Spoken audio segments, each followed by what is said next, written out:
Question کیا کہ کیا 3 طلاقیں ایک وقت کی دی گئیں 3 ہی ہوتی ہیں یا 1 ہوتی ہیں؟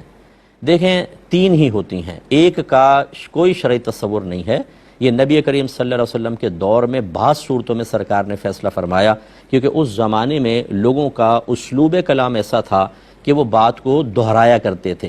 جیسے ہم کہتے ہیں یار پانی لے آؤ، پانی پانی، تو اس طرح جب سرکار صلی اللہ علیہ وسلم نے یہ ملاحظہ فرمایا کہ کسی شخص نے 1 طلاق دی ہے اور اس کو 2 بار دہرانے کی کوشش کی ہے تو آپ نے 1 کا فیصلہ کیا، اور جب یہ ثابت ہوا کہ 3 ہی واقع کرنا مقصود ہے تو پھر آپ نے 3 کا فیصلہ کیا۔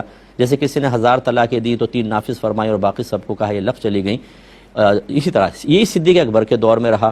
پھر جب دور فاروقی ہوا تو خاص طور پہ لوگوں کا اسلوب کلام چینج ہو گیا، اور پھر وہ دوسری تیسری طلاق پہلی کی ہی تاکید کے طور پہ یا اس کو دہرانے کے طور پہ نہیں کہتے تھے، بلکہ 3 ہی واقع کرنا اکثر وقوع پذیر ہوا۔ تو حضرت عمر فاروق نے پھر یہ لاء بنایا کہ 3 طلاقیں اب 3 ہی شمار ہوں گی، اور اس پر تمام صحابہ متفق ہوئے، اور پھر یہی سلسلہ آگے چلا۔ پھر چاروں ائمہ، امام اعظم، امام شافعی، امام مالک، امام احمد بن حنبل اس پر راضی رہے، اور آج تک امت کا جمہور اس پر ہے۔ اور ہمیشہ یاد رکھیں کہ فقہی مسائل میں جب اختلاف ہو، جس طرف میجورٹی ہوگی حق ادھر ہی ہوگا، اور یہ تو علماء اسلام کی میجورٹی ہے بہت بڑی، لہذا یہ غلط خیال ہے کہ 3 طلاقیں 1 مانی جائیں گی، بلکہ 3 ایک وقت کی 3 ہی ہوں گی۔